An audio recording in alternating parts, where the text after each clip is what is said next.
A paz do Senhor para todos os irmãos. Aproveitando que toda a igreja está em pé, vamos ler a palavra de Deus, irmãos.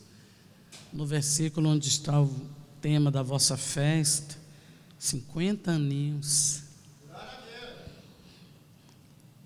Quando eu ia fazer 2 anos, essa igreja nasceu. Vou fazer 52 anos. Apocalipse capítulo 3, versículo 8,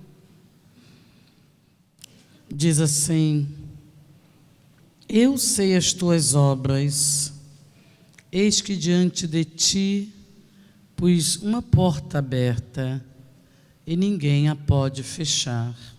Eu vou ler exatamente até aqui, repetindo: Eu sei as tuas obras, eis que diante de ti pus uma porta aberta, e ninguém a pode fechar.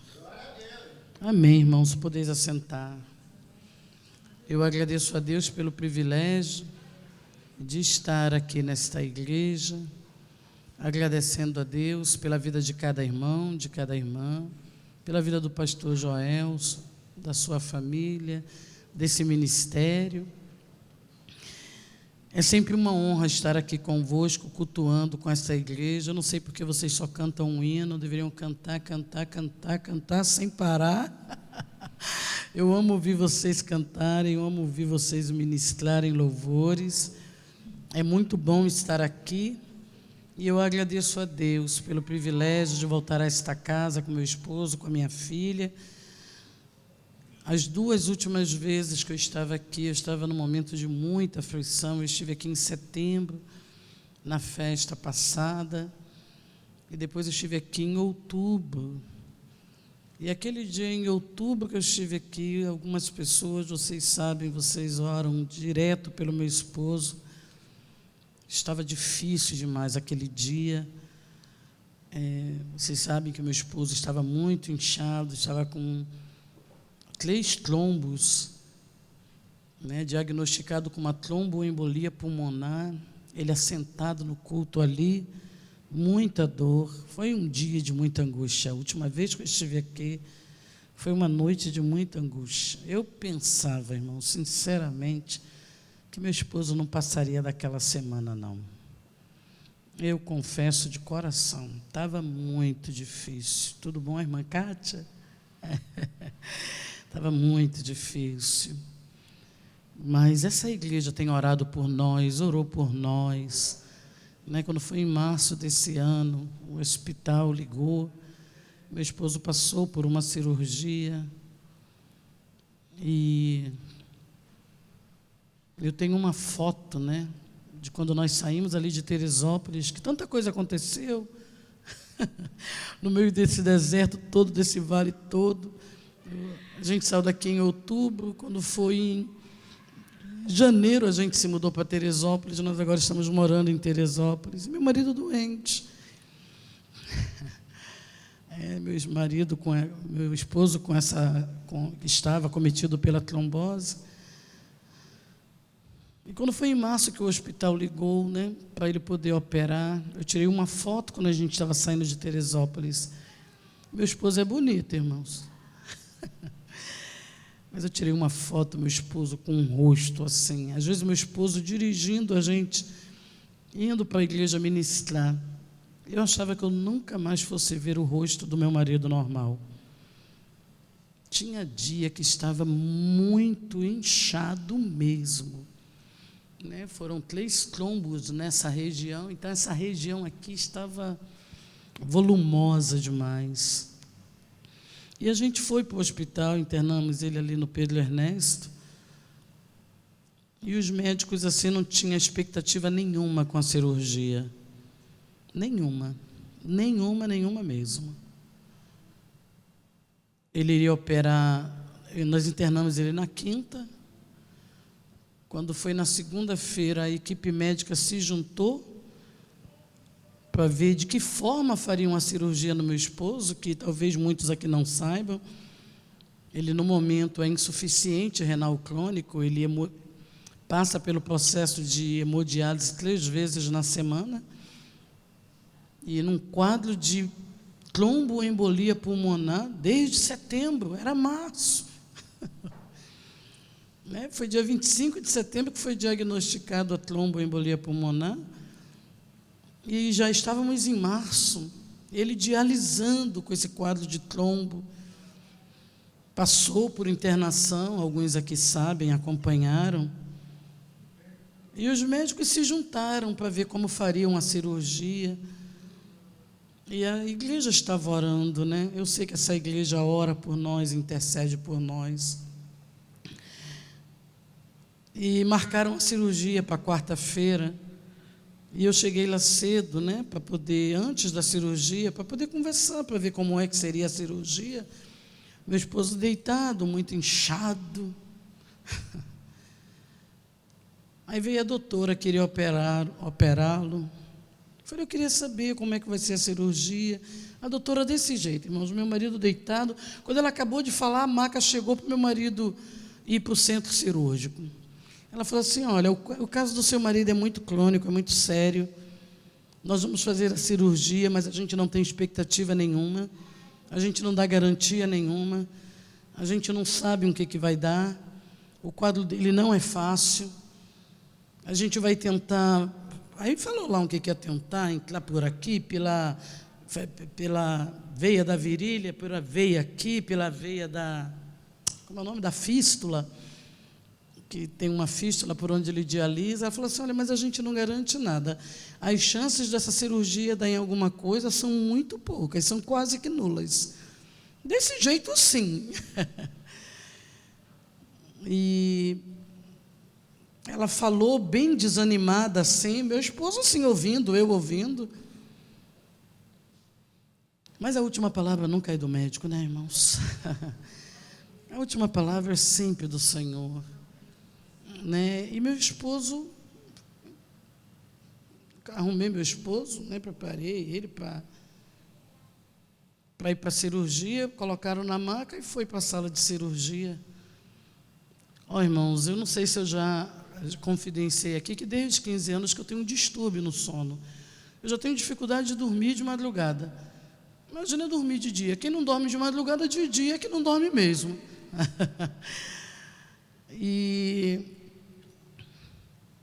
E acredite se quiser, irmãos, eu tinha muita vontade de entender como foi que Pedro dormiu na prisão. Tiago tinha sido morto, ele seria morto no dia seguinte, e o anjo encontrou Pedro dormindo. É muita paz, irmãos, é muita paz. E eu tinha vontade, imagina, irmão, tu sabia que vai morrer amanhã, tu vai dormir hoje. Tu sabia que o rei vai te enforcar amanhã, tu vai dormir hoje. Como é que Pedro dormiu naquela prisão? Eu ficava assim, sem entender. Mas acredita, irmãos, eu sentada naquela cadeira de acompanhante, quando meu esposo foi, a única coisa que eu tive condições de fazer, eu não tinha condições de orar, irmãos. E foi uma coisa que eu aprendi nessa tempestade. Quando você estiver num cárcere de emoções, cuidado com o que tu vai orar. Isso eu aprendi com Jeremias, né? Num cárcere, Jeremias orando. E é muito perigoso quando suas emoções estão aprisionadas, você orar. Incrível que eu não entendia disso, não sabia disso. Eu sentada naquela cadeira, eu falei, eu não tenho condições de orar. Não tenho. O que eu vou pedir a Deus? O que eu vou pedir a Deus? Né? As suas emoções estão muito comprometidas para você fazer pedidos. É por isso que eu recomendo pai, mãe, esposo, esposa, filho, filha, quando suas emoções estiverem comprometidas, que você perceber que você está mais emocional que racional, é melhor você pedir o Espírito Santo para orar por você, que a gente não tem condições de pedir não. Espírito Santo, ore por mim. Mas eu não tinha condições, a única coisa que eu tive condições foi de entrar nas redes sociais, mandar para todo mundo, meu esposo foi para a cirurgia, ore por nós. Acredite, irmãos, disparei em todas as minhas redes sociais, que quando eu peço oração é porque o encarceramento das emoções chegou no nível máximo, e quando eu disparei, não me pergunte como nem de que forma, eu dormi. Naquela cadeira de hospital como acompanhante, eu adormeci. Irmãos, era uma enfermaria, não era sala particular não, era o Pedro Ernesto, um hospital público, tinha mais uns 8 ou 9 pessoas internadas ali. Não pensa que era um quarto, sabe, que eu estava lá, estava bem acomodada, né? Uma cadeira de acompanhante normal, mas não era nada de quarto particular, só eu no quarto, não. Eu rodeada de gente, andando. Não me pergunte o que aconteceu naquela hora, eu dormi. Eu acordei uma hora depois, não foi cochilo.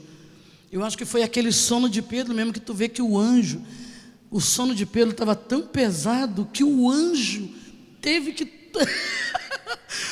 acordá-lo. Irmãos, até hoje eu falo assim para os irmãos: acredite na intercessão. Eu sei que tinha um exército orando, irmãos.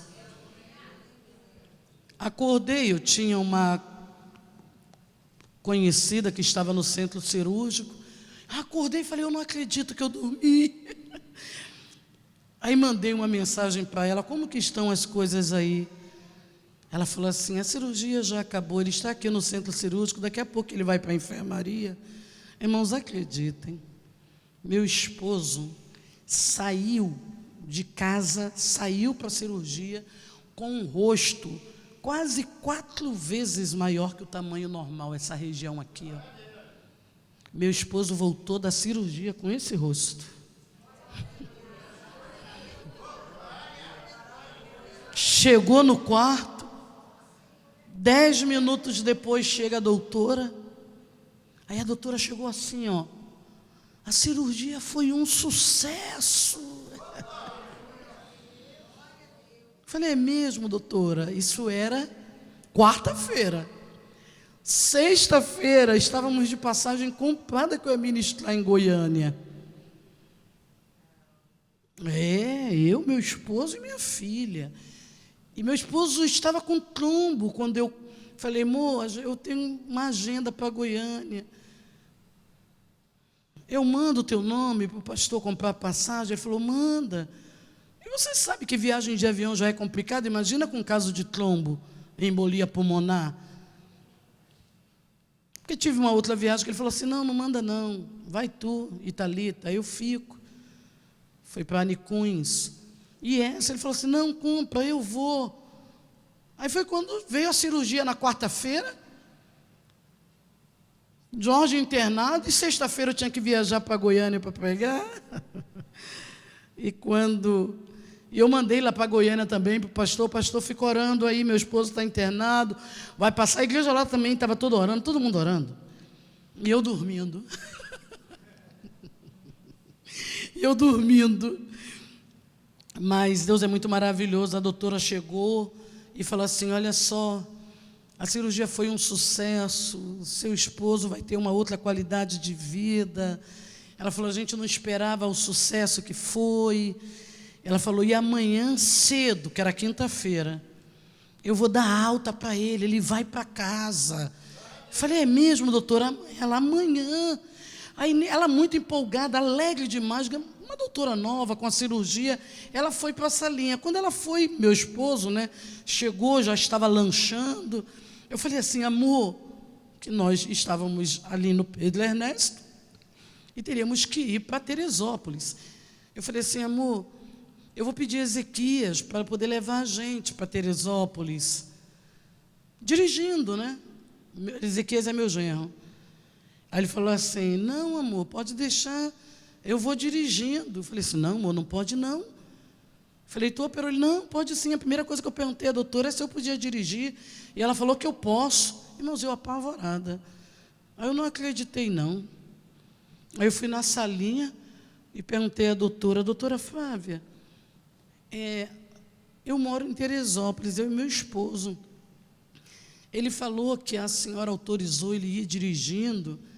Ele pode dirigir? Ela: mas é claro que pode, dona Eleusa.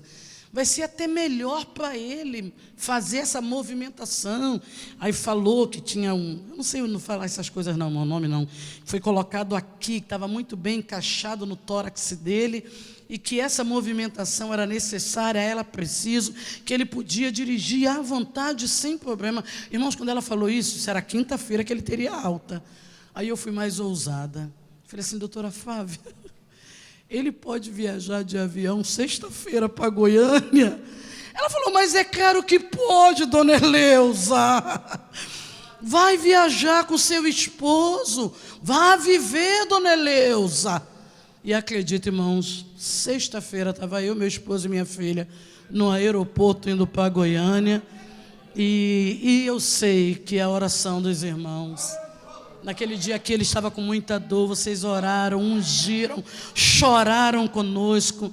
Eu estava em muita aflição naquele dia, mas não é pouca não, irmãos.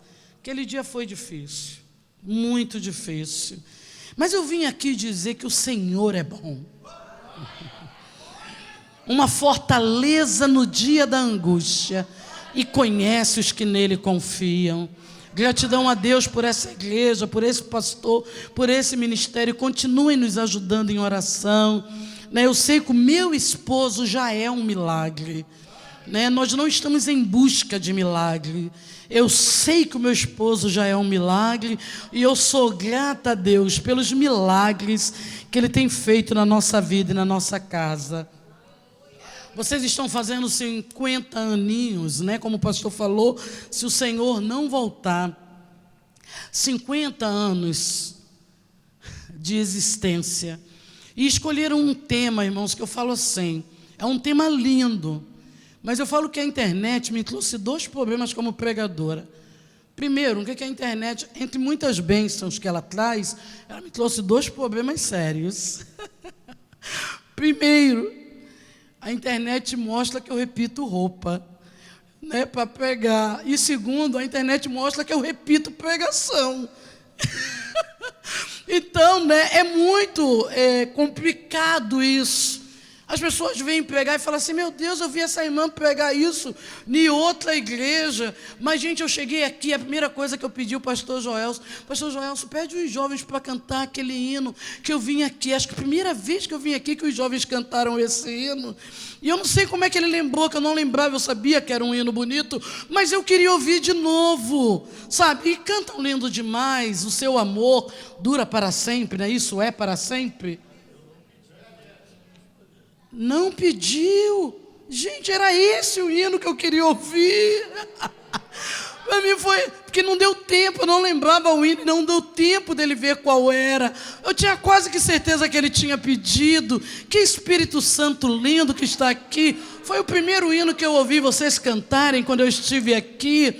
Sabe, então, olha só, a gente escuta hino e quer ouvir de novo, sabe? Por que pregação? A gente acha que o pregador, o pastor tem que ter mensagem nova todo dia. O pastor está aqui todo dia ouvindo a gente cantar quase que os mesmos hinos, e ele levanta, glorifica, vai lá, toca, se alegra. Mas quando é a palavra, a gente acha, eu quero coisa nova, eu quero novidade. Só que o novo aqui, irmãos, é sempre a unção e a graça do Espírito Santo. Então eu quero confiar nessa graça para ministrar essa palavra. Eu conheço as tuas obras. Por que eu peguei esse pedaço? Porque antes do anjo falar para a igreja de Filadélfia, né, antes do Senhor falar ao anjo da igreja de Filadélfia, eis que diante de ti pus uma porta aberta, ele fala assim, olha, eu conheço as tuas obras. Irmãos,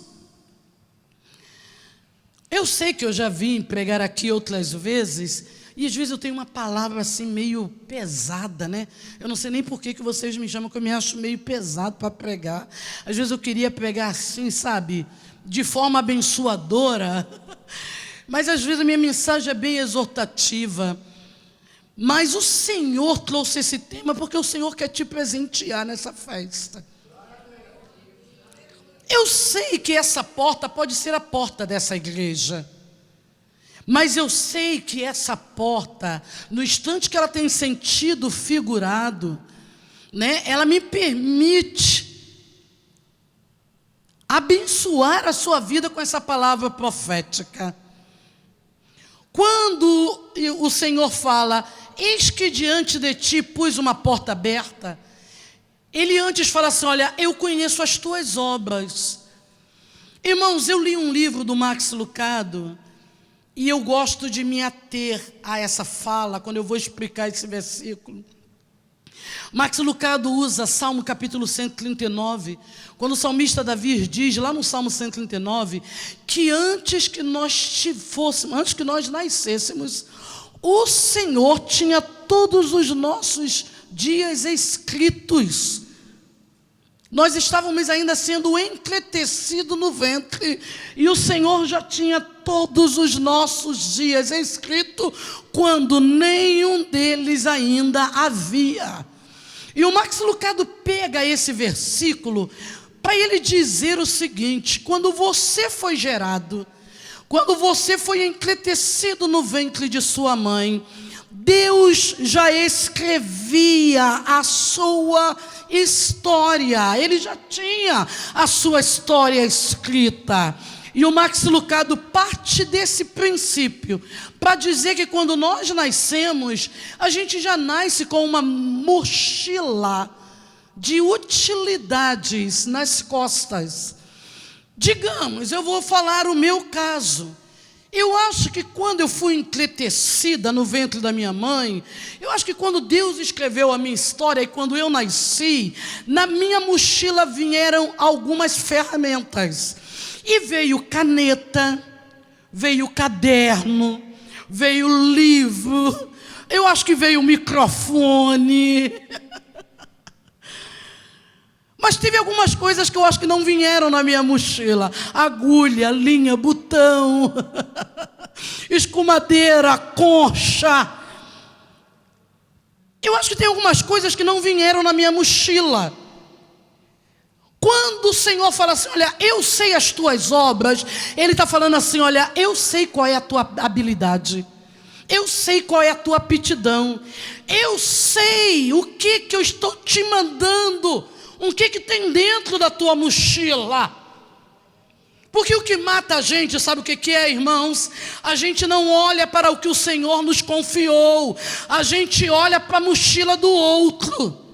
A gente olha o que tem na mochila do outro.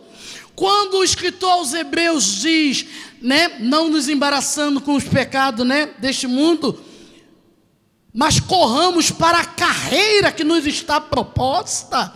Eu falo que há uma carreira que o Senhor propôs a cada um de nós. Tem coisas que você sabe fazer muito bem que eu não sei. É porque o Senhor conhece as tuas obras.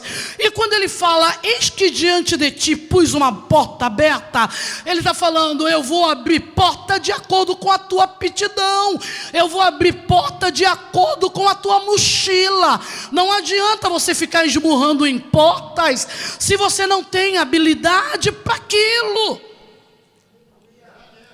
Nós, pai e mãe, a gente costuma falar para filho assim, não trabalha nisso não, porque isso paga pouco. Não, o mercado de trabalho nisso aqui está melhor, paga bem. E nossos filhos são levados, ao invés de ir por vocação, eles vão por ambição. Daqui a pouco a gente tem uma pessoa com um diploma na mão, um nível superior na mão e frustrado. Por quê? Esses dias estava, me perdoe, irmãos, eu sou assim, não penso os irmãos que o fato de eu ser professora, ou estar como professora, tem gente que pensa que eu legislo em causa própria, mas não é. É uma questão de lógica. Eu estava numa igreja e o pastor falando para mim dos professores. Estão doutrinando nossos filhos na escola. Os professores estão doutrinando nossos filhos na escola. Estou como professor, eu trabalho no estado. Eu tenho 4 filhas professoras. Uma trabalha na prefeitura do Rio, outra em Teresópolis e Magé, que agora está em Teresópolis, e 2 em Mesquita. Então, quando eu escuto falar, os professores estão doutrinando nossos filhos, eu virei para o pastor e falei assim, pastor, por que os professores estão doutrinando nossos filhos? Porque ninguém aqui quer ser professor. O irmão quer que seu filho seja professor? Não, eu quero que meu filho seja engenheiro. Então deixa quem está na sala de aula. Se nós não temos uma missão, quem está lá sabe por causa de quê que está lá. Irmãos, o que são as trevas? As trevas é a ausência de luz. Se a gente diz aqui na igreja que as trevas estão na educação, é por quê? Eu cresci ouvindo isso de todos os lados. Ah, seja professora não, seja advogada. Professor ganha pouco. A gente não se importa qual foi a missão que Deus confiou a nós. A gente não se preocupa de ir em oração a Deus e falar assim: aonde que tu quer que eu esteja? Qual é o lugar que tu me chamou para estar? Qual é a porta que está aberta? É por isso que quando o anjo fala aqui, o Deus fala para o anjo da igreja: eis que diante de ti eu pus uma porta aberta. Por que ele fala isso? Eu aprendi isso com um pregador, e guarde isso em seu coração. Deus é bem específico. Deus não abre portas. Eis que diante de ti eu pus uma porta aberta.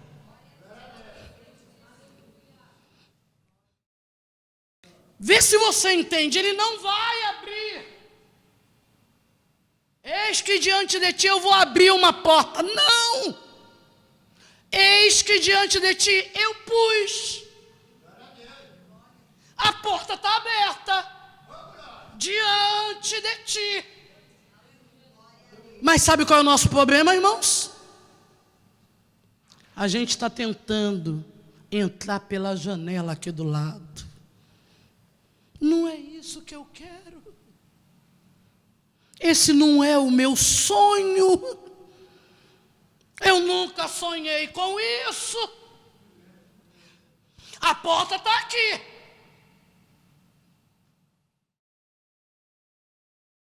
Eu nunca sonhei com isso. Eu tenho um sonho que eu escrevi para Deus. Às vezes eu sou meio grossa na minha fala, mas eu gosto de deixar isso bem claro. Quem disse para você que Deus tem compromisso com os teus sonhos? Quem foi que disse para você que Deus vai realizar os teus sonhos? Vai não.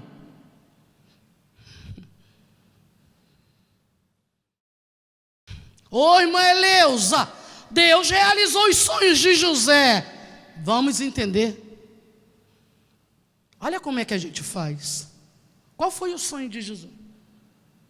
Você acha que José, o sonho dele, escrito no papel, igual a gente faz para Deus? Porque a gente pega um sonho literal. José deitou e sonhou. Você tem o poder de deitar e falar assim: hoje eu vou sonhar que eu vou ser desembargador. Hoje eu vou sonhar. Você tem o poder de decidir o que você vai sonhar. Então o sonho não foi de José. Os sonhos foram os sonhos de Deus para José. Ou você acha que José queria ir para o Egito, ficar longe do pai? Ou você acha que o dondoquinho do José queria sair de Canaã, terra que manava leite e mel, para ir para o Egito, um lugar que tipificava o mundo?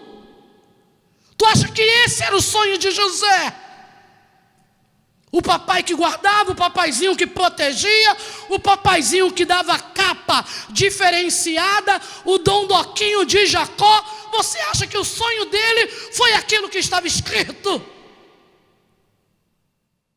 Aí a gente pega o sonho literal de José e traz para o nosso sonho figurado, que se chama projetos e planos. Aí as pessoas nos motivam. Pega um papel, pega uma caneta. Deus realizou os sonhos de José, Deus vai realizar os seus. Não, Deus não realizou os sonhos de José. Deus cumpriu os sonhos que ele tinha escrito para José. Deus cumprirá o sonho que ele escreveu para ti. Aí você vai e me diz: oi Marilson, mas eu conheço uma irmã que o sonho dela era ser isso, ela escreveu e aconteceu. Acontece quando os seus sonhos se encaixam com o que Deus escreveu. Aí talvez você me diga assim: por que Deus só quer o que a gente não quer? A pergunta é o inverso: por que a gente só quer o que Deus não quer? Por que a gente cisma sempre de ir na contramão? A porta está aqui, está aqui. Tem pessoas aqui que leram meu primeiro livro, Negra, Pobre, Gorda e Crente, os caminhos nem sempre são suaves para o magistério.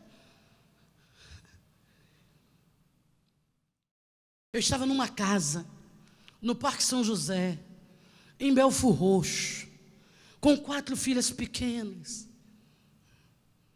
Desde os 12 anos eu tinha um sonho de ser professora. Esse sonho, porque o sonho, irmãos, quem dá aqui dentro na gente é Deus. É que as vozes externas vão nos confundindo.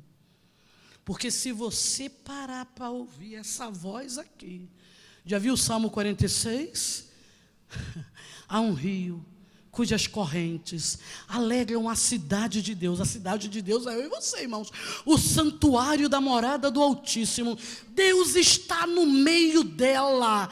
Irmãos, Deus não fala aqui no teu ouvido porque Ele não está do lado de fora. Deus fala, a voz fala é aqui. A gente não consegue ouvir, sabe por causa de quê? Por causa da inquietação do mundo externo.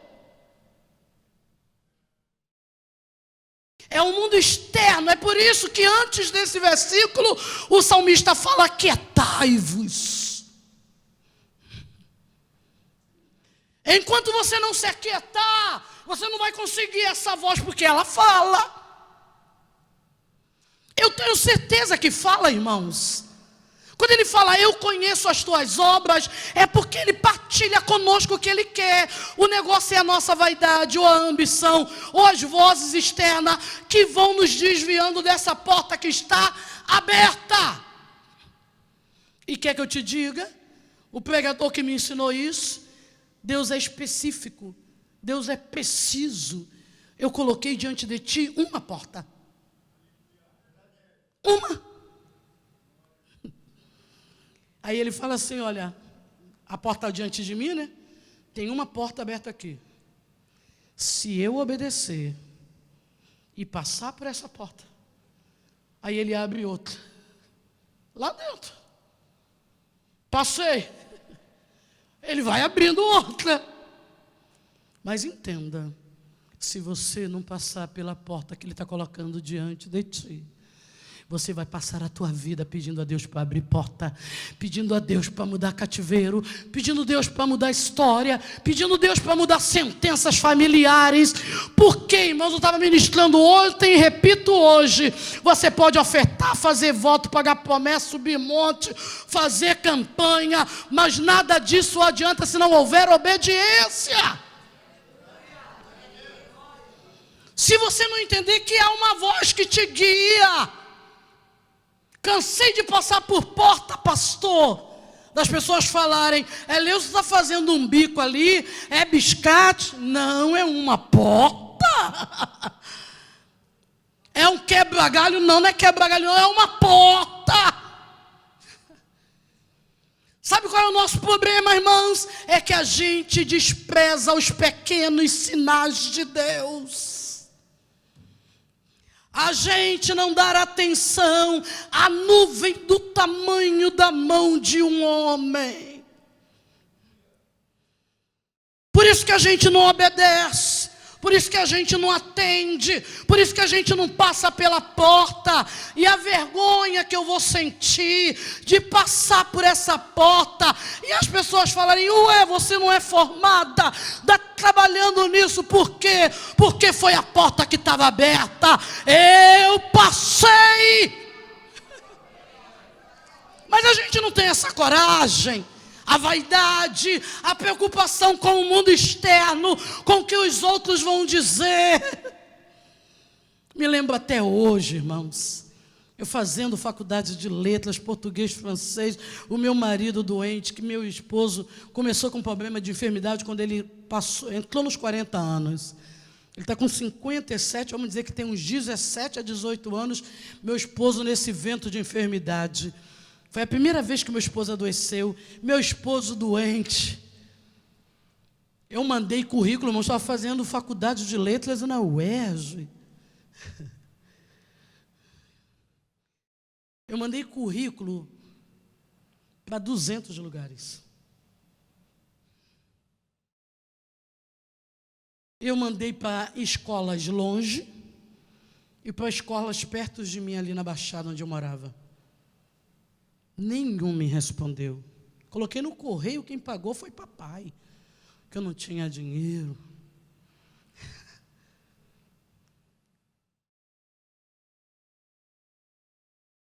E meu esposo doente, esperando sair o benefício do INSS, a gente com 4 filhas.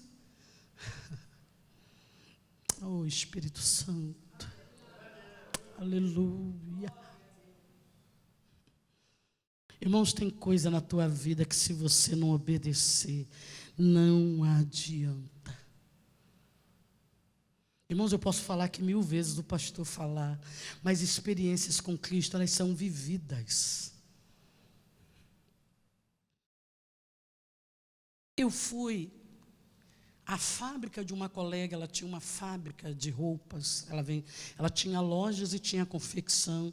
Eu fui à confecção dela para ela poder me explicar direitinho esse lance do INSS, que tinha alguns enclaves nas coisas do meu esposo, e ela, como empresária, tinha funcionários com carteira assinada, já tinha tido casos de entrada no INSS, eu queria que ela me explicasse.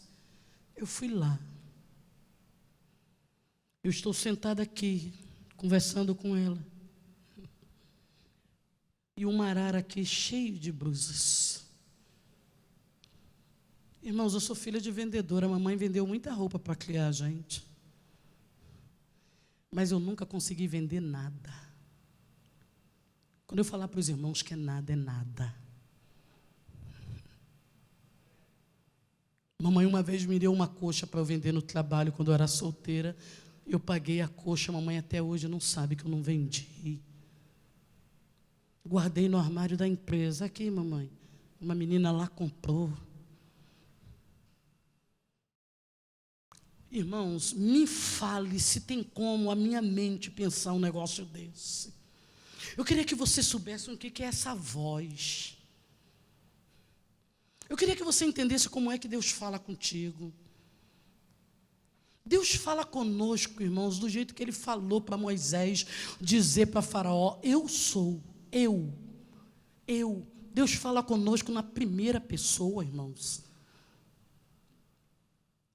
E você pensa que é você que está pensando, mas é o eu sou falando. Porque, irmãos, uma pessoa que não tem inclinação para venda, que não quer vender, que odeia vender, que não gosta de vender, irmãos, imagina um negócio desse. Eu estou conversando com a colega, uma arara de roupas aqui. Quando eu vi aquela arara, me veio um pensamento assim, eu vou vender roupa. Irmãos, em nome de Jesus, me fala se tem como minha mente pensar isso. O que mata a gente é a gente achar que é coisa da nossa cabeça. Mas não é. É a voz.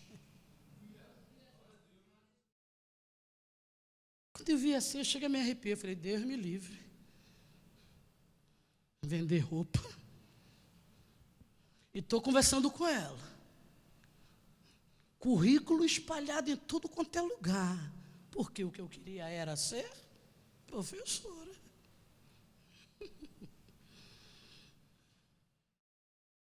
Currículo espalhado em tudo quanto é lugar. Conversando com ela, ela me explicando, daqui a pouco quando eu bati de olho na arara de novo, o pensamento de novo, eu vou vender blusas. Irmãos, não pensa, eu não vou falar para você que veio aqui pensando assim, ó, o Senhor falando, pega a blusa e vende que eu vou te dar a vitória. Ele não fala assim. Quem fala assim são as vozes externas. O eu sou, ele fala contigo aqui.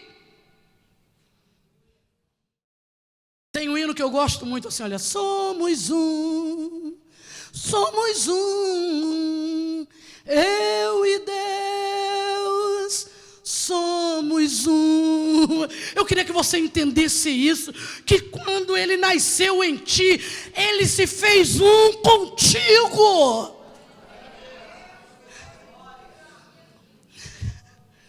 Irmãos, não tem como.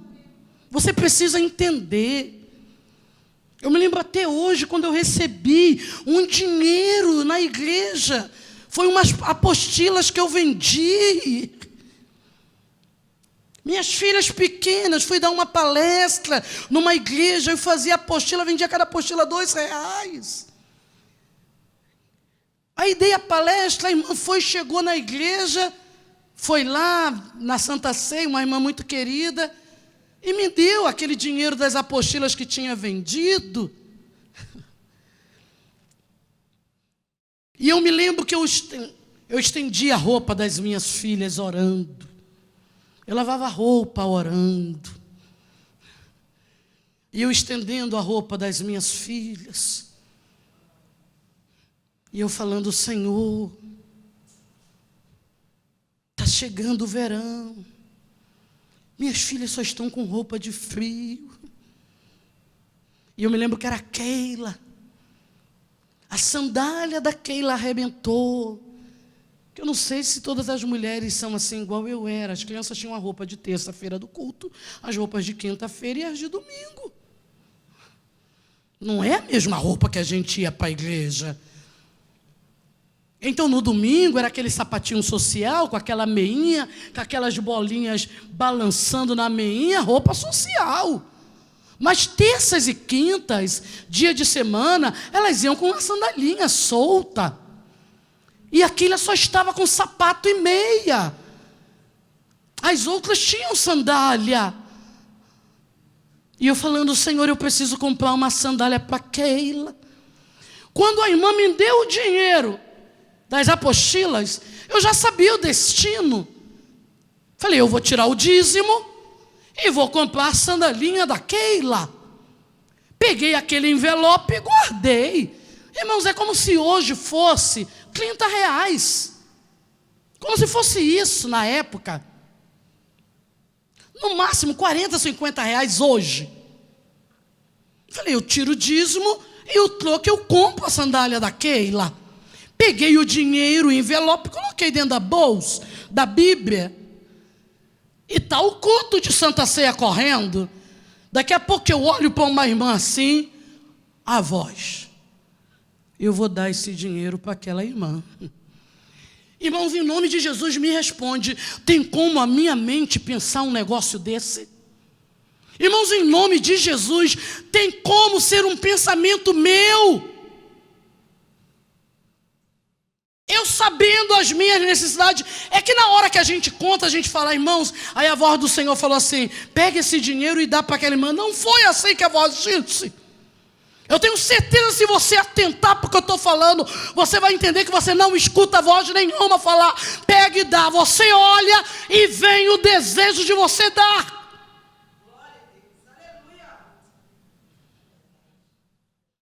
Porque eu e Deus somos um. Irmão, quando me veio aquele pensamento, eu pensei, eu estou ficando doida. Minha filha sem roupa. Minhas filhas precisando de roupa. Como é que eu vou dar isso para a irmã? Aí tem hora que você abstrai e finge demência. Voltei para o culto e estou assistindo o culto. De novo, quando eu baixo o olhar, que eu olho para a irmã, de novo, a vontade de pegar o envelope e dar aquele dinheiro para aquela irmã. É por isso que a palavra diz, se hoje ouvirdes a voz de Cristo, não endureçais os vossos corações. Aleluia. Irmão, quando chegou a terceira vez, eu falei, eu não vou aguentar esse negócio não. Peguei o envelope e escrevi assim, olha, só estou obedecendo. Esse dinheiro é seu. Deus mandou. Chamei um obreiro e falei assim, ó, entrega esse envelope aqui àquela irmã fulana de tal. A irmã estava sem gás, irmão. O que é uma sandália de um filho perto de alguém sem gás para cozinhar?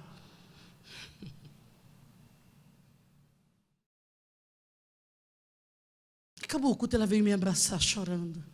Eu estava no culto orando, falando, Deus, tu cuida de mim, tu é o meu pai. Eu não vou pedir nada a ninguém. Eu sei que tu vai tocar no coração de alguém. Irmãos, isso foi no sábado. Sandália da Keila foi por água abaixo. Terça-feira, culto de ensino. Estou eu lá com a Keila no culto, minhas filhas, Keila com sapato social e meia, com bolinha balançando. Quarta-feira, eu tinha uma amiga, desculpa, quinta-feira, era o dia da folga dela. Eu tinha uma amiga que trabalhava no mercado.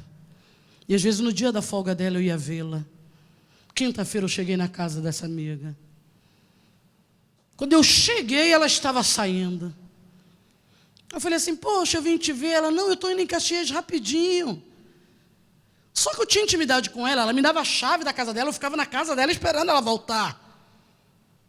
Às vezes ela trabalhando no mercado, minha casa muito quente, eu grávida, eu ia para lá, ela me dava a chave da casa dela, eu ficava na casa dela.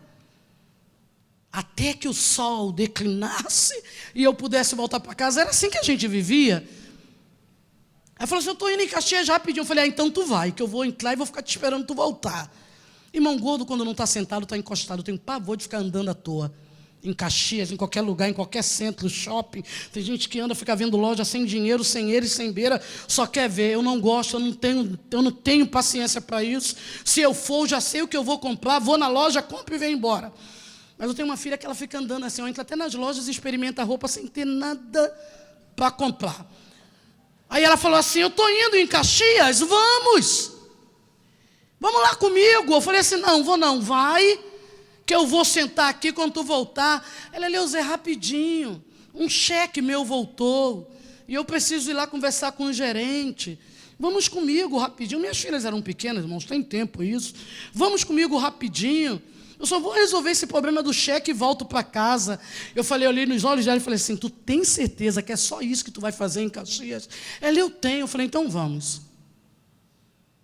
Aí fui com ela. Chegou lá, encontrei logo um lugar para sentar no banco e ela foi conversar com o gerente. Saímos do banco, ela mais baixinha que eu, né? Aí eu vim segurando no ombro dela assim para a gente ir para a rodoviária para pegar o ônibus e vir para casa. Quando chegou ali no centro de Caxias, tinha uma loja chamada Margarita, no calçadão. Ela falou, Eleusa, deixa eu entrar nessa loja rapidinho. Eu falei, não, tu falou que ia só resolver o cheque e ir embora. Vamos embora. Ela, não, Eleusa, é rapidinho, é só um problema que eu tenho que resolver aqui, eu só vou subir lá em cima no crediário, rapidinho e vou descer. Falei, poxa vida, você falou que ia embora. Ela, não, eu tenho um problema para resolver nessa loja, deixa eu entrar aqui. Falei, então vai lá. Sentei, gordo quando não está sentado, está encostado. Sentei e ela subiu as escadas. Era uma loja, irmãos, que vendia de tudo para criança. Quando ela desceu, ela me deu um papel. E falou assim, o Senhor mandou tu comprar esse valor aqui na loja para as tuas filhas. Irmão, se na época, eu vou falar porque tem muitos anos, se na época eu dei 40, 50 reais, o crediário, sem exagero, tinha 4 filhas. Eu saí com 4 bolsas grandes da loja, que o dinheiro não acabava. Era como se fosse hoje uma média de R$2.000. Quando eu vi aquilo, eu falei assim, o quê? Deus mandou você comprar para suas filhas o que você precisa. Quando me veio a vontade de dar a oferta, quando a terceira vez que a voz falou em mim, eu pensei assim, eu vou tirar o dízimo, eu vou tirar o dinheiro da sandália da Keila e vou dar o restante. Era como se fosse assim, ó, R$15 eu comprava uma sandália da Keila. Eu tiro os 5 do dízimo, 15, 20, dou 30 para a irmã. Aí eu ia, quando voltava, me vinha aquilo assim, eu vou dar tudo. Aí a mente falava assim, ó, mas e a sandália da Keila? Você acredita que como eu quis negociar na hora de dar, eu quis negociar na hora de receber? Quando ela me deu o papel de R$2.000, eu falei com ela, não faz isso não, eu compro 1.000 e você compra 1.000. Deus aceitou minha negociação na hora de dar? Por isso que Ele não aceitou na hora de receber. Eleusa, eu não tenho nada aí, é tudo teu. Eu te contei essa história para te explicar o que é essa voz. Aqui. E foi essa mesma voz, anos depois, que eu olhava para a blusa, interrompi a conversa e falei, Leia, se eu quiser levar somente 10 blusas para tentar vender, tu me permite? Eu pedi 10, que eu falei assim, se eu não conseguir vender, eu tento pagar essas 10 blusas. Ela foi falar assim, ô Eleusa, pode levar por... Foi a primeira vez que eu vi essa palavra que eu não conhecia. Pode levar por consignação. Eu não sabia o que era isso, não. Pode levar por consignação. Leva as blusas que você quiser. Você vender, você presta conta comigo. Se você não vender, você pode me devolver. Eu escolhi algumas blusas. Oh, Espírito Santo. Coloquei dentro da mochila e fui para a faculdade. Pastor, até hoje eu não me esqueço. Eu falei, como é que eu vou mostrar essas blusas? Falei, Senhor do céu, da terra e do mar. Abri a mochila para pegar o caderno, estavam as blusas explodindo dentro da mochila. Eu tinha uma colega, que o Senhor guarde Priscila onde ela estiver. Eu tinha uma colega que morava em Caxias, que estudava comigo. Quando eu puxei assim para pegar o caderno, ela olhou, o que é isso dentro da tua mochila, Leusa? Aí eu morrendo de vergonha, eu falei, umas blusas aqui que eu estou vendendo. Ela, deixa eu ver. Irmão, quando ela puxou para fora, ela, que blusas lindas. Eu vou ficar com 3. Falei, e o negócio vende mesmo. Deixa eu te contar uma história. Deixa eu te contar uma história.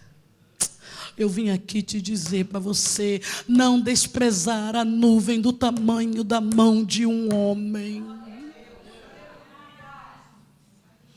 Eu vim aqui te falar da necessidade de você se aquietar e ouvir essa voz.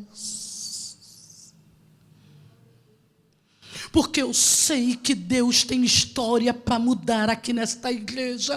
Nesses 50 anos da igreja, Deus tem um presente para você. Aleluia. Irmãos, eu vendi muita blusa. Isso era mais ou menos o mês de fevereiro. Irmãos, eu não sei cobrar. Eu falo que eu não sabia. Eu não sabia cobrar ninguém. Eu tinha um caderninho. A pessoa me pagava com 30, 60 dias. Eu tinha um caderninho. Na hora do culto do lar, o culto doméstico. Meu esposo doente, enfermo, pegava aquele caderno e apresentava a Deus. Falei, amor, pede o Senhor para lembrar quem me deve. Sabe por causa de que Deus não permitiu que nenhuma escola me chamasse?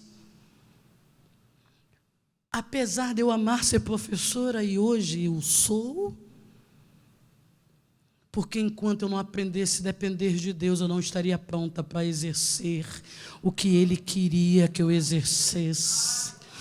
Eleusa, tu acha que está pronta para dar aula, mas se eu abrir porta para dar aula, você não vai depender de mim. E o Senhor queria que me ensinasse a depender dEle. Pastor, eu colocava a bolsa nas costas, chegava na porta da casa antes de ir para a rua, eu chorava e falava: Deus, tu sabe que eu não sei vender. Para onde que eu vou? Em que casa eu vou? Para quem eu mostro? Porque quando você não sabe, você depende dEle. E uma coisa que o Senhor queria me ensinar é depender dEle. É por isso que a gente não passa pela porta que está aberta diante de nós, porque a gente não quer, a gente vai sofrer. Eu não estou falando que essa porta é de exaltação, não.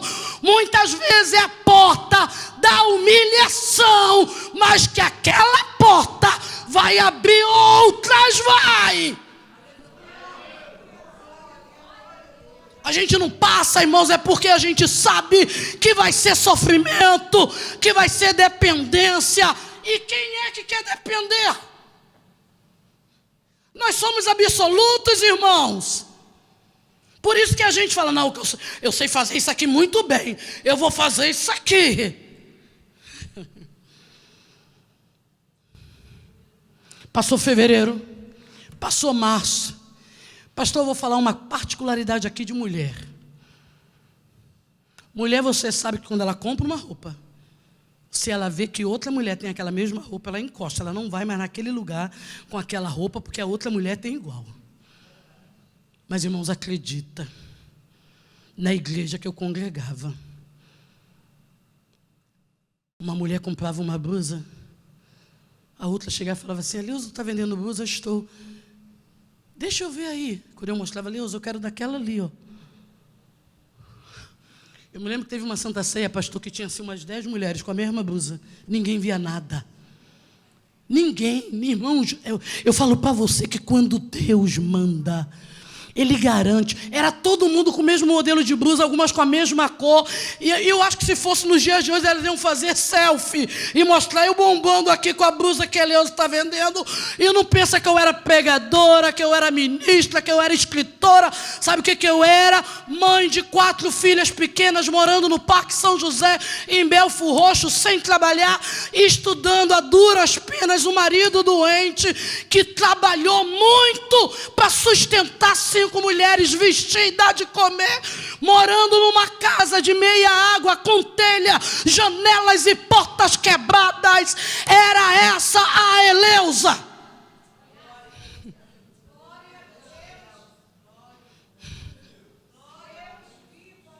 Vendi muito. Eu me lembro que com aquele dinheiro troquei as portas, troquei janelas, o dinheiro de modo demorou muito sair. Troquei os telhados da casa e vendendo. Pastor, eu peguei uma prática tão grande de venda que quando saía a coleção nova, a dona da empresa ligava: Eleusa, saiu coleção nova. Quando eu chegava, irmãos, com a bolsa em casa, minhas filhas ficavam admiradas. Eu falava assim: olha, essa aqui é da Tânia, Tânia vai gostar dessa, Tânia vai gostar dessa, Tânia vai gostar dessa. Essa aqui é de fulana. Aí daqui a pouco a Tânia chegava. Quando eu abria a bolsa, qual é que a Tânia escolhia? As 5 que eu tinha dito. Quando chegou no mês de maio, mês do Dia das Mães, é a época que o comércio bomba e vende. Liguei para Leia. Leia, Thalita vai levar um dinheiro aí para você. Thalita é minha filha mais velha. Na época deveria ter 12 ou 13 anos. No máximo 12 anos. Thalita vai levar um dinheiro aí para você. Eleusa, saiu uma coleção nova. Quer que eu mande pela Thalita? Eleusa, a coleção está linda e está chegando o Dia das Mães e vai vender muito. Tu crê que na hora que a Leia disse isso, a voz: não vou pegar mais não. É hora de parar.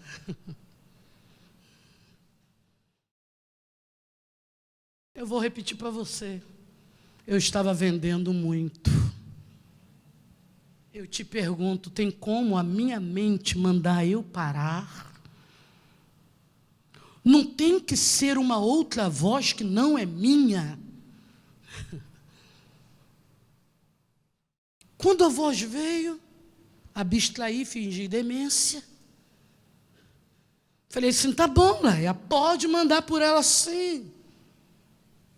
Então, Thales, eu vou mandar, tu vai ver como é que a coleção tá linda e tu vai vender muito. Quando eu coloquei o telefone no gancho, me veio a sensação, eu vou ficar sozinha. Ele não está mais comigo nesse negócio. E é ele falando, tu quer ir, Eleusa? Pode ir. Mas eu saí da sociedade. Eu não me esqueço disso até hoje, irmãos. Chamei Thalita, dei o dinheiro e escrevi um bilhete para Leia. E eu me lembro até hoje a frase que eu escrevi, que eu não li de nenhum filósofo e nenhum pensador. O verdadeiro sábio é aquele que sabe a hora de começar e a hora de parar. Eu quero te agradecer por tudo, mas não mande mais roupa. Parei aqui, estou te devendo tanto e eu vou te prestar conta desse tanto de roupas que eu estou para receber. E eu parei aqui. Quando a Leia recebeu o bilhete, ela ligou e falou assim, eu não acredito que você está fazendo isso. Eu falei, eu não posso, Leia. Eleusa, você em fevereiro, março e abril vendeu mais que todas as lojas que eu tenho em Calçadão. Como é que agora, na época do Dia das Mães, é a hora de tu bombar de vender, tu vai parar? Irmão, tem como tu entender um negócio desse? Mas o agente obedece à voz, o agente, eu não sei explicar. Eu parei.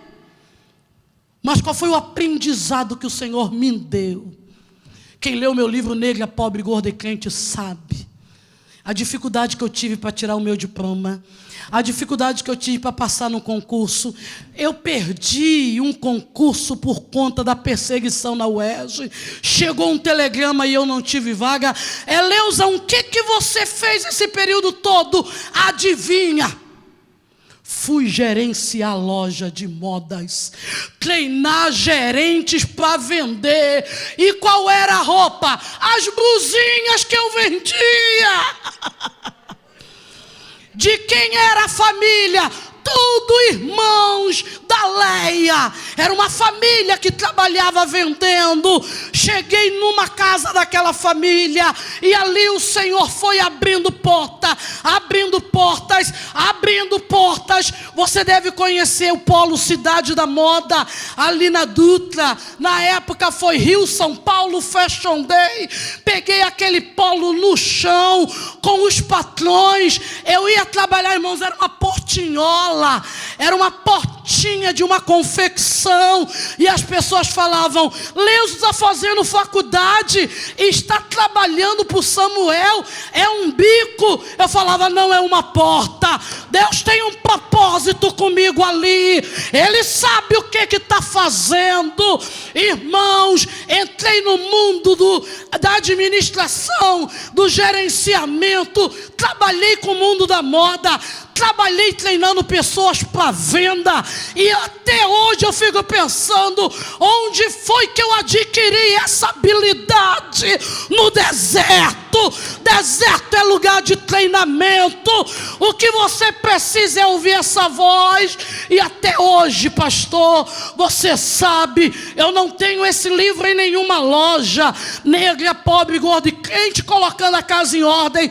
Só se compra esse livro comigo. E todo mundo pergunta, como é que tu conseguiu vender quase 20 mil livros em 5 anos? 100, irmãos, eu não tenho loja virtual ainda. Só compra comigo. Como é que se deu isso? Sabe o que foi? Aquelas brusinhas. O Senhor já via o livro. Tu vai precisar vender. Tu vai ter que perder essa vergonha. Para de dizer que tu não nasceu para vender. Eu conheço as tuas obras. Eu sei o que veio na tua mochila.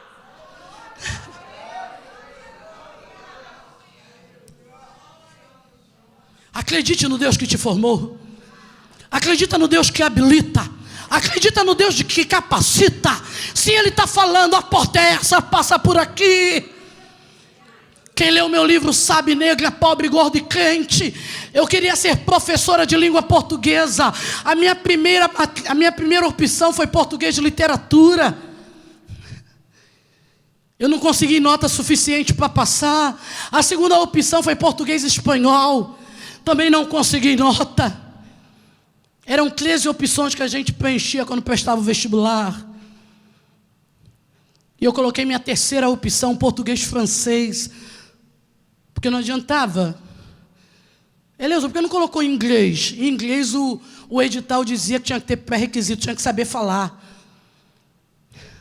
As demais línguas você não era obrigado a saber falar. Então eu coloquei literatura, que eu não tenho habilidade para outro idioma. Coloquei, deixa eu te falar uma coisa. Eu falei com você, eu não tenho habilidade para outro idioma. E a voz falou aqui, quem te disse isso? Decanto, o Senhor está aqui, irmãos. Eu estou aqui, Ele está falando contigo, porque Ele está falando comigo. Eu decantarei, aleluia.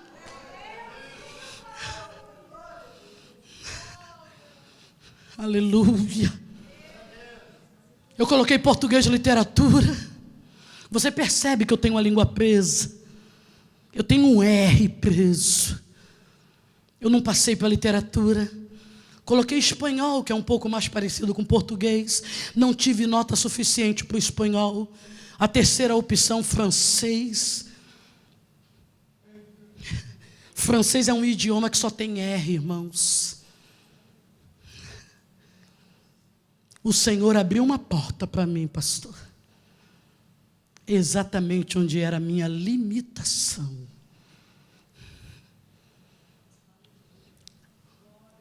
Para eu conseguir falar o R agarrado com consoante, eu tenho que praticamente mentalizar a palavra para conseguir fazer com que ela saia.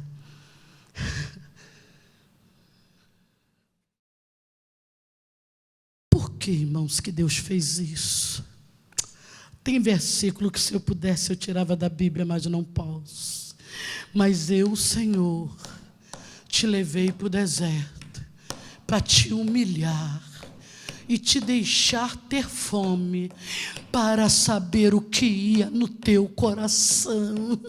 Deuteronômio capítulo 8, versículo 2. Tem portas que são de humilhação. Quem leu o meu livro sabe o que eu passei com corpo docente de língua francesa dentro da UERJ. E passei anos ali dentro daqueles corredores chorando, sofrendo humilhação. Eu não tive problema nenhum com a língua portuguesa, mas o corpo docente de língua francesa, desde o primeiro dia que eu pisei na sala, eu cheguei numa turma que praticamente 90% da turma já falava o idioma fluentemente, oriundos do CAP-UERJ, oriundos do Cefet, oriundos de escolas particulares elitistas, mas estava ali uma negra, uma pobre, uma gorda. Você pensa que eu estou gorda? Eu estava com 150 quilos, eu estou com 130. E crente naquela sala da Baixada, oriunda de escola pública, uma educação assim, massacrada. Aí lá na Baixada, quando eu estudava, eu era o quê? Eu estava sempre no quadro de honra. Deus fala, eu vou te colocar no francês. E no francês, Eleus era quem na turma? A lanterninha. Eu era pior. Eu era a que não sabia. Todo mundo conversando em francês e eu assim, ó. E foram assim 5 anos, pastor. O professor entrava, dava boa noite em francês, a aula toda em francês, a prova era toda em francês, a prova discursiva em francês. O tchau era em francês, a matéria de prova era em francês, a piada na hora da aula era em francês, a turma toda ria e eu não sabia. Eu passei 5 anos assistindo aulas de francês, sem entender nada, e não fiquei reprovada em nenhum período. Tive um desgaste louco. Eu chegava da faculdade, pegava a gramática de língua portuguesa, a gramática de língua francesa, eu olhava para o céu e falava: eu só tenho a ti para me socorrer. É a história que eu tenho no primeiro livro. E quer que eu te diga, eu só sou escritora hoje por causa dessa luta. Se eu não tivesse passado por essa porta, eu não teria mais de 10.000 livros, que o primeiro livro que eu lancei contando essa história já é best-seller no Brasil, que no Brasil mais de 10.000 livros vendidos é best-seller. Por quê? A porta.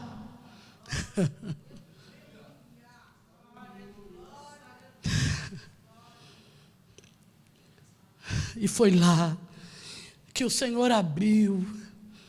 É por causa do francês, é por causa dessa perseguição na faculdade, que eu tenho um livro curando feridas e restaurando sonhos. Um livro que todo dia eu recebo mensagem falando. Esse livro me fez recomeçar. Esse livro me fez acreditar que é possível. Esse livro me fez acreditar que não se pode parar no caminho. Eu vim aqui te dizer que a tua dor de hoje é o remédio que Deus vai usar para curar alguém amanhã. Eu só sou escritora porque eu passei por essa porta. A porta da dor, irmãos. Eu só estou como palestrante motivacional, que já dei palestras em faculdades, porque eu passei por essa porta. Só estou coordenadora hoje de um projeto federal no estado do Rio de Janeiro, que é o Elos Qualificação, em diversas cidades do Rio de Janeiro. E eu falo isso não é com vaidade. Eu falo isso para te dizer o que o tema está dizendo: eis que diante de ti pus uma porta aberta. Porque eu passei por essa porta, irmãos. Eu não estou te dizendo que quando tu passa pela porta que está aberta, olha, eu não sei o que tem lá, mas que quando você estiver lá, Ele vai abrindo porta. Ele vai. Aí você começa a entender que coisa. O Senhor está aqui. E eu parei. Espírito Santo, teu povo vinha aqui contribuir. É a primeira vez que eu venho a esta casa e contribuo. Oh, Espírito Santo.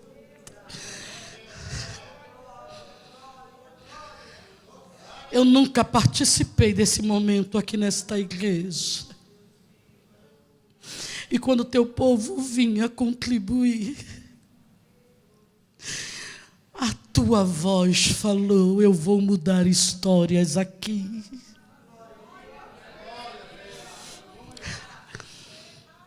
Ele vai. Eu sei que Ele vai. A ordem é simplesmente: obedeça a voz. Não. Não são os seus sonhos. São os sonhos dEle. Não são os seus planos, são os planos dele. Entra na rota do milagre. A rota do milagre é a porta que está aberta diante de ti. Há uma porta aberta diante de ti. Decantanaio.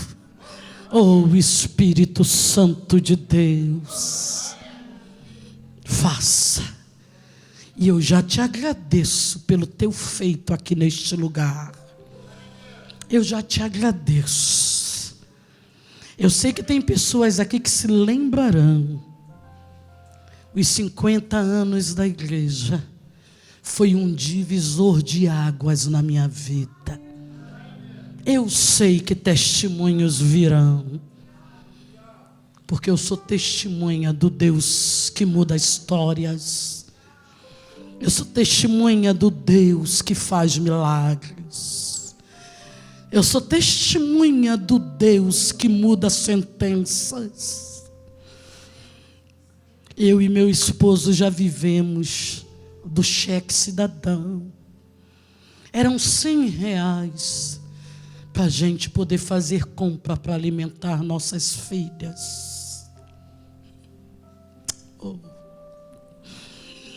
Oh, Espírito Santo, eu já vivi de projetos sociais.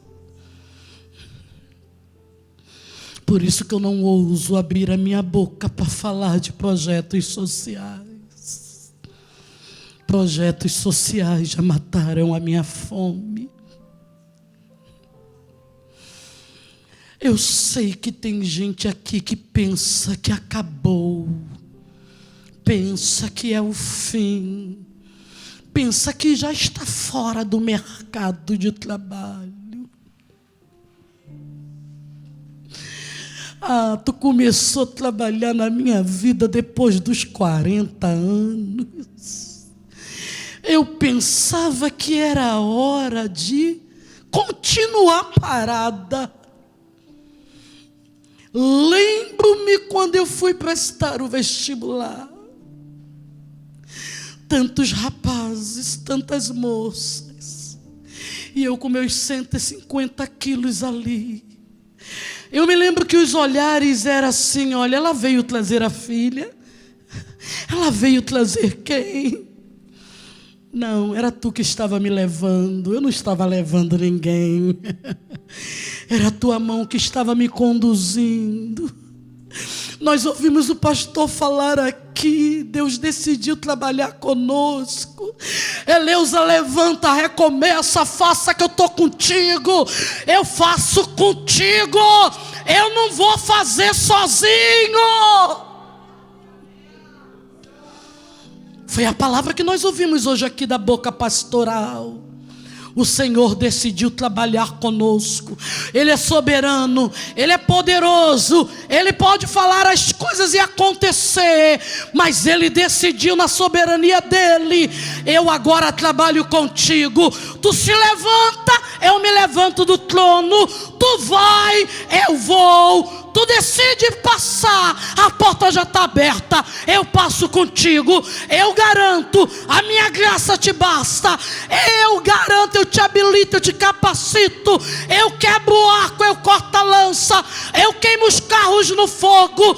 Eu só preciso que tu se levante, que você decida, que você tome atitude, que você tome a posição e decida.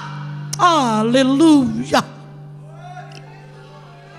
Nós te amamos, Senhor, e confiamos na tua providência, em nome de Jesus. Amém.